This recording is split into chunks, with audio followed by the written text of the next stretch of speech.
Jake walked around with his hands in his pockets, trying to act unimpressed. But I saw his eyes widen.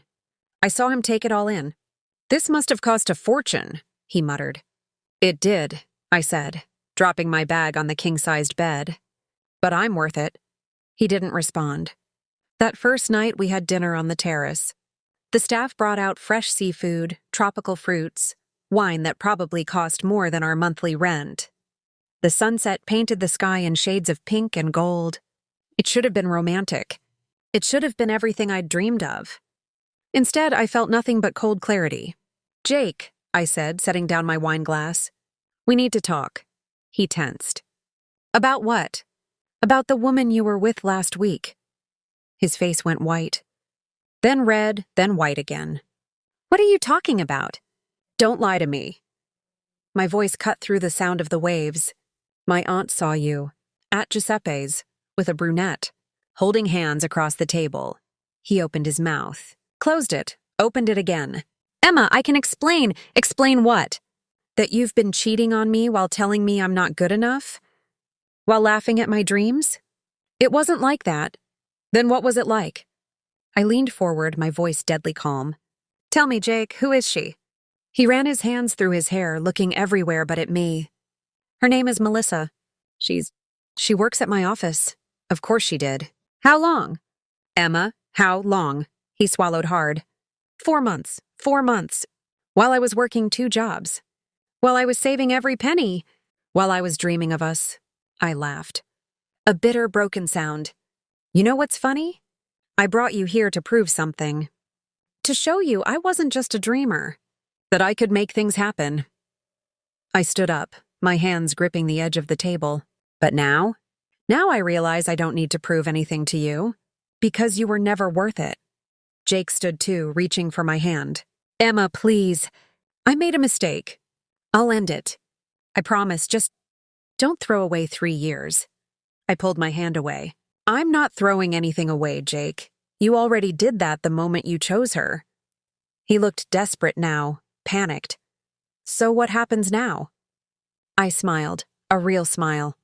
The first genuine one I'd had in months. "Now? Now you're going to sit here in paradise and watch me enjoy every single second of this trip. Alone." His eyes widened. "What?" "I booked you a flight home. It leaves tomorrow morning at 6. The color drained from his face. You're kicking me out?" "No," I said, walking toward the villa. "I'm setting myself free." I didn't look back. Not when he called my name. Not when he followed me inside, begging. I just closed the bedroom door and locked it. And for the first time in months, I slept peacefully. Jake was gone by sunrise. I watched from the balcony as the car took him away, his silhouette getting smaller and smaller until it disappeared completely. Part of me expected to feel sad, to feel regret, to feel something other than this overwhelming sense of relief. But all I felt was free. I spent the morning by the pool, reading a book I'd bought months ago but never had time to open. The staff brought me fresh mango juice and asked if I needed anything. I said no. For the first time in years, I had everything I needed. Around noon, my phone buzzed. A text from an unknown number. "Hi, Emma. This is Melissa. We need to talk." My heart stopped. How did she get my number? I stared at the screen for a long moment before typing back. "How did you get this?" 3 dots appeared immediately. "Jake gave it to me. Please, just give me 5 minutes." "I'm not who you think I am." I almost blocked her right there, almost threw my phone into the pool. But something stopped me. Curiosity, maybe, or the need to understand how someone could do this to another woman. "Fine, call me." 10 seconds later, my phone rang. "Hello?" "Emma." Her voice was softer than I expected. Younger. "Thank you for answering. You have 5 minutes. I know you hate me. I would too, but I need you to know something." She paused, and I heard her take a shaky breath. "Jake told me you two were separated. He said you'd been living apart for 6 months and the divorce was almost final." I sat up straight. "He told you what?" "He said you were getting divorced, that you'd both moved on but were just waiting for the paperwork." My blood ran cold. "Melissa, we live together. We share a bed. We've been married for 3 years, and not once have we talked about separation. Silence. Long, heavy silence. "Oh my God," she whispered. "Oh my God, I'm so stupid." "You didn't know," I said, and I meant it. My anger toward her evaporated instantly. She wasn't the villain. She was another victim. "I saw the wedding photo on his Instagram last week," she continued, her voice cracking. "I confronted him about it, and he said it was old. From before you split. He said he kept it up because he didn't want to deal with questions from family." I closed my eyes. The lies, the manipulation. How many other things had he lied about? "Melissa, there's something else you should know." "What?" "You're not the first." Another pause. "What do you mean?" I opened my laptop and pulled up the cloud storage where I kept our shared documents. I'd found something weeks ago, something I'd buried because I didn't want to believe it. 2 years ago, I found emails between Jake and a woman named Christina. They were seeing each other for 5 months. When I confronted him, he cried, he begged. He promised it would never happen again. "And you stayed," she said quietly. "I was 23. I thought love meant forgiveness. I thought I could fix him." I laughed bitterly. I was wrong. Melissa was crying now. I could hear it in her breathing. "I'm so sorry, Emma. I never would have. If I'd known." "I know. And I'm sorry too. Sorry that he used both of us." We sat in silence for a moment. 2 women connected by the same lying man. "What are you going to do?" she asked. I looked out at the ocean, at the endless blue horizon. "I'm going to finish my vacation. And when I get home, I'm going to file for divorce and take everything I'm legally entitled to." I paused. "What about you?" "I already texted him that we're done, and I blocked him on everything." "Good. Emma?" "Yeah? Thank you. For not hating me. Thank you for calling. For telling me the truth." We hung up. I sat there, phone in hand, staring at nothing. Jake hadn't just cheated. He'd constructed entire alternate realities. He'd manipulated 2 women at the same time, feeding us both different versions of his life. But now we both knew the truth. And the truth was going to cost him everything. I stayed in Bali for the full 5 days. Every morning I woke up to the sound of waves. Every afternoon I explored temples, rice terraces, and hidden beaches. Every evening I had dinner alone on that terrace, watching the sunset paint the sky in colors I'd never noticed before. I posted photos, lots of them. Me smiling in front of waterfalls. Me holding coconuts. Me in a flowing dress on the beach, my hair wild in the wind, looking genuinely happy for the first time in years. Jake texted me 17 times. I didn't respond to a single one. But other people did respond. To my posts. "You look so free. This is what happiness looks like. Where's Jake?" I didn't answer that question directly. I just kept posting. Kept smiling. Kept living. On my last day in Bali, I got a call from my lawyer. Yes, I'd hired a lawyer. I'd done it from the villa, sitting by the pool with a margarita in my hand. "Emma, I have good news. We pulled his financial records like you asked. And? He's been hiding money. A separate account you didn't know about. About $15,000. My grip tightened on the phone. He told me we were broke. That we couldn't afford anything. Well, he was lying. And because you're in a community property state, half of that is legally yours. Plus the motorcycle he bought? Also purchased with marital funds without your consent. We can use that." I smiled. Not a sad smile. Not a bitter smile. A victorious one. "What else?" "The apartment lease is in both your names, but you've been paying 70% of the rent based on the bank records. We can argue that you're entitled to stay and he should leave. Also, that $7,000 you spent on this trip? Completely legal. It was your income from your freelance work deposited into your personal account. So he can't touch it?" "He can't touch it. In fact, Emma, you're in a much stronger position than he is. If he tries to fight this, he's going to lose. Badly." I looked out at the ocean one last time. Then let's make sure he knows that. When I landed back home 3 days later, I didn't go to the apartment. I went straight to my mother's house. She was waiting for me with open arms, and I cried. Not sad tears. Relieved tears. Cleansing tears. "I'm so proud of you," she whispered, holding me tight. The next morning, I went back to the apartment with my mom and my brother. Jake was there, sitting on the couch, looking like he hadn't slept in days. "Emma!" He stood up immediately. "Please, can we just talk?" "No," I said simply. "You can listen." I handed him the divorce papers. His hand shook as he took them. "You're getting served officially next week, but I wanted you to see these first. I'm filing for divorce on the grounds of adultery and financial dishonesty." His face went pale. "Financial dishonesty? The $15,000 you hid from me. My lawyer found it." He looked like he'd been punched. "Emma, I can explain." "You've explained enough. Here's what's going to happen. I'm keeping the apartment. You're going to move out by the end of the week. I'm taking half of that hidden account, plus compensation for the rent disparity over the last 2 years. You can't do this. I already did."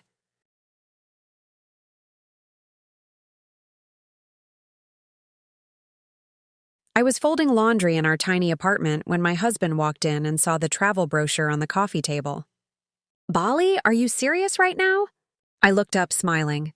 I was 25 years old, working 2 jobs, and I'd been saving every penny for 6 months. This trip was my dream. Our dream, I thought. "I've been saving, Jake. We could finally take that honeymoon we never had." He laughed. Not a warm laugh. A cold, mocking one that made my stomach drop. "Honey, look around. Look at this place. Look at your paycheck." He picked up the brochure and tossed it back on the table. "You'll never afford that vacation. Stop dreaming and start living in reality." I felt my cheeks burn. My hands stopped mid-fold, gripping a towel that suddenly felt too heavy. I've saved almost $3,000, Jake." "3,000?" He shook his head like I was a child who didn't understand math. "That's rent, Emma. That's groceries. That's real life. Not some fantasy island getaway." He grabbed his keys and walked out, leaving me standing there with tears blurring my vision. I sat down on the couch, that brochure staring up at me. The couple on the cover looked so happy, so free. I looked nothing like her. But something inside me whispered, "Not yet." What I didn't know was that 1 week later, everything would change. And Jake would be the one left speechless. The next morning, I woke up with a decision already made. I wasn't going to let his words define me. I was 25, not 50. I had time. I had drive. And I had something Jake didn't know about. A week before his cruel comment, I'd received an email. A freelance design project I'd applied for months ago had finally come through. The pay? $7,000. I hadn't told Jake yet because I wanted to surprise him. I wanted us to celebrate together. Now, I wasn't so sure I wanted to share anything with him. I went to work at the coffee shop that morning, my mind racing. My coworker, Sarah, noticed immediately. "You okay, Em? You look like you've seen a ghost." "Jake told me I'll never afford a vacation," I said quietly, wiping down the espresso machine. Sarah stopped mid-pour. "He said what?" "He laughed at me, Sarah. Like I was stupid for even dreaming." She put down the milk pitcher and looked me dead in the eye. "Then prove him wrong." And that's exactly what I did. That afternoon, I opened my laptop during my break. I booked the flight. I booked the hotel. 5 days in Bali for one. My finger hovered over the confirm button for only a second. Then I clicked it. The confirmation email lit up my screen like a victory banner. I smiled. A real smile. The first one in days. Jake thought I was a dreamer with no follow-through. He was about to learn just how wrong he was. And I had the perfect plan for how to tell him. Jake came home that evening like nothing had happened. He tossed his jacket on the chair, grabbed a beer from the fridge, and sat down in front of the TV. No apology. No acknowledgement. Just silence. I watched him from the kitchen doorway, and for the first time in our 3 years together, I saw him clearly. This wasn't the man I'd married at 22. Or maybe it was, and I'd just been too young and too in love to notice. "How was work?" I asked, testing the waters. "Fine," he muttered, not even looking at me. "I got paid today for that design project." That got his attention. He turned his head slightly. "Yeah? How much?" 7,000, his eyes widened. He sat up straighter, suddenly interested. 7 grand? For one project? Yeah, he smiled. The same smile he'd give a winning lottery ticket. That's great, babe. We can finally fix the car. And maybe get that new couch we've been talking about. Always we. But only when it benefited him. Actually, I already spent it, I said calmly. His smile dropped. You what? I booked the vacation to Bali. The room went silent. His face turned red. Not embarrassed red. Angry red. You did what? Without asking me? You told me I'd never afford it. So I proved you wrong. He stood up, his voice rising. That money wasn't just yours, Emma. We're married. We make decisions together. I almost laughed. Together? Like when he bought a motorcycle last year without telling me? But I didn't say that. Not yet. I just smiled and said, Don't worry, Jake, you're invited. His confusion was delicious. 2 days later, Jake invited his friends over for poker night. I didn't mind. I actually wanted them there. Because what I was about to do needed an audience. They sat around our small dining table with beers and chips, laughing and trash-talking like always. Jake's best friend Marcus was there. So was his cousin Tom, and Dave, the guy who never missed a chance to make a joke at someone else's expense. I walked into the room carrying a tray of snacks, and Dave immediately grinned. Hey, Emma, Jake told us you tried to book a trip to Bali. That's cute. The table erupted in laughter. My stomach tightened, but I kept my face neutral. Tried? I asked, setting the tray down. Yeah, Jake said, leaning back in his chair with a smirk.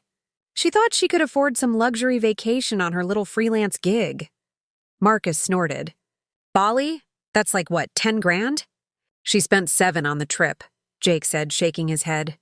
$7,000 on a fantasy she can't even pull off. They all laughed harder. Tom slapped the table. Dave nearly spit out his beer.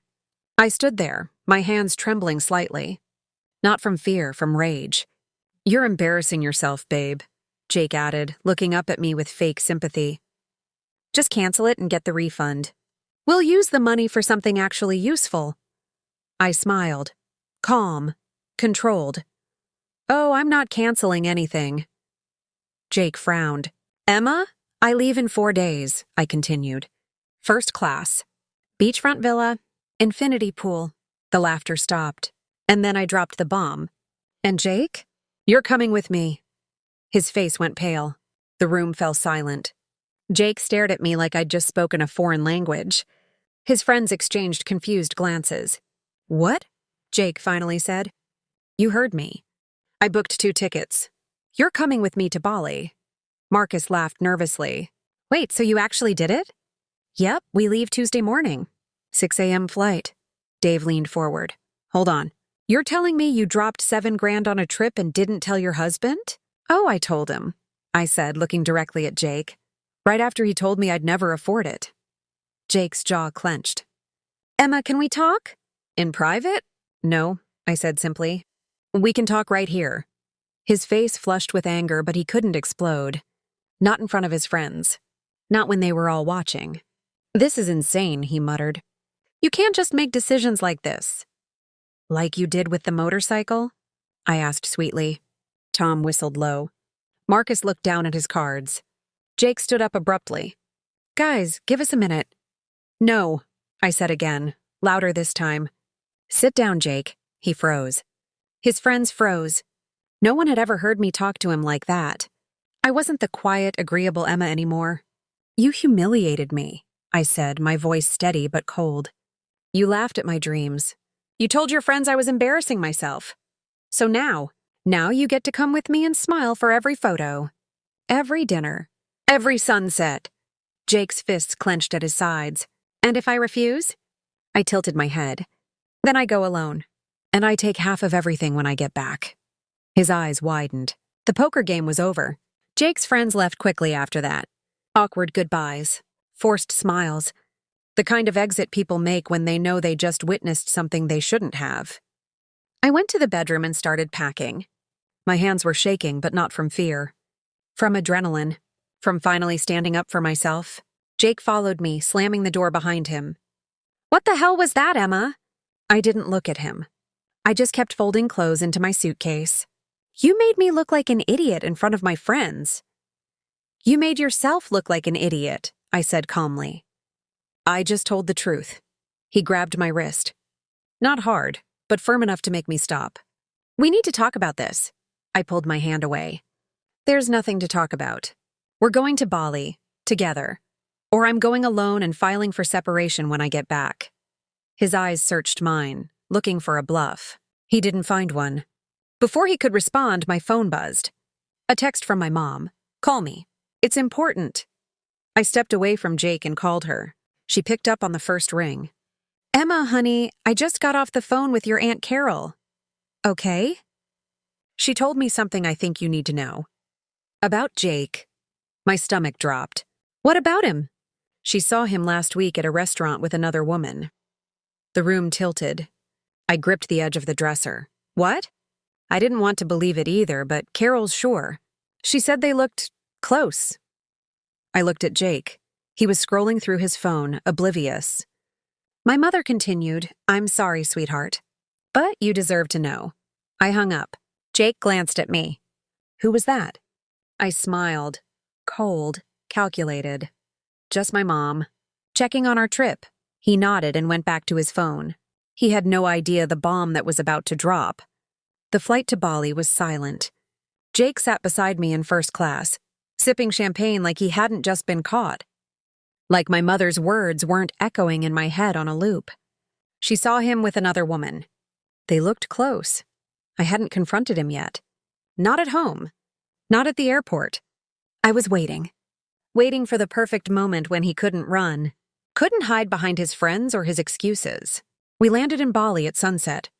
The villa was even more beautiful than the photos. White walls, open architecture, an infinity pool that seemed to blend into the ocean. Paradise.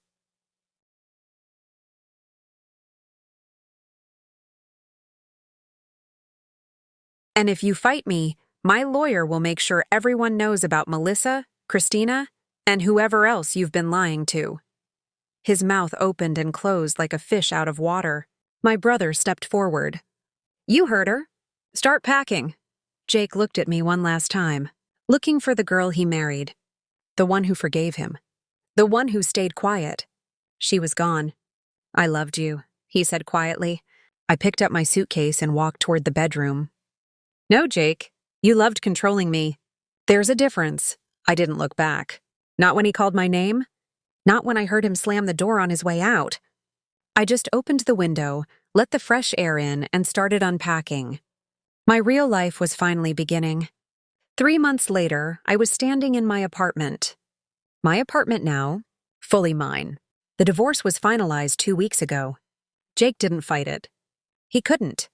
Not when my lawyer laid out everything. The hidden money. The affairs. The financial manipulation. He signed the papers quietly, like a man who finally understood he'd lost. I got the apartment, half of his hidden savings, and something even more valuable, my self-respect. The space looked different now. I'd repainted the walls a soft cream color, bought new furniture with my own money, hung up my design work, pieces I'd created but never had the confidence to display. The apartment felt like mine, like me. My freelance business was thriving. Turns out, when you're not spending all your emotional energy on a man who doesn't appreciate you, you have a lot more creativity to offer the world. I'd landed 3 major clients since Bali. My income had doubled. I was sitting on my new couch, editing photos from my trip when my phone buzzed. A message from Melissa. Hey, I hope this isn't weird, but I wanted to thank you again. I started therapy. I'm learning about why I accepted his lies. I'm getting better. I smiled and typed back. Not weird at all. Proud of you. Coffee sometime. I'd love that. We'd been talking occasionally over the past few months. 2 women who'd been burned by the same man, finding friendship in the aftermath. It was unexpected, but it was real. Another message came through. This one from Sarah, my coworker from the coffee shop. Girl, you need to see this. She'd sent me a screenshot. Jake's Instagram story. He'd posted a photo with a new girl. A blonde this time. They were at a restaurant, and the caption read, New Beginnings. I stared at it for a moment, waiting for the pain, the jealousy, the anger. Nothing came. Just a quiet thought. I hope she finds out faster than I did. I deleted the screenshot and put my phone down. Someone knocked on my door. I opened it to find my mother holding a bottle of wine and a bag of takeout. "I brought reinforcements," she said with a grin. "For what?" "For celebrating. You got the promotion, remember?" I had gotten a promotion. The coffee shop had made me their social media manager. It wasn't glamorous, but it was mine. Earned by my work, my ideas, my effort. We sat on the couch, eating pad thai and drinking wine, and my mom raised her glass. To my daughter, who went to Bali alone and came back a completely different person. I didn't come back different, Mom. I came back as myself. Finally. She clinked her glass against mine, tears in her eyes. Later that night, after she left, I stood on my small balcony. The city lights spread out before me like stars. I thought about that girl from 6 months ago, the one who was folding laundry when her husband told her she'd never afford a vacation. She'd been so small, so desperate to be loved that she'd accepted crumbs and called it a feast. But she'd found something in Bali, not just courage, not just strength. She'd found herself. My phone buzzed one more time. A notification from my bank. My freelance client had paid me another $5,000. I opened my laptop and pulled up a travel website. Japan. I'd always wanted to see the cherry blossoms. I clicked search flights and smiled. Jake had told me I'd never afford that vacation. He'd meant it as an insult, as a way to keep me small, to keep me dependent, but he'd accidentally given me the greatest gift, the motivation to prove him wrong. I booked the flight to Tokyo. 2 weeks, solo, first class. As the confirmation email appeared on my screen, I whispered to the empty apartment, to the girl I used to be, to every woman who'd ever been told she wasn't enough. Watch me. The city lights twinkled below. The future stretched out ahead of me, vast and uncertain and entirely mine.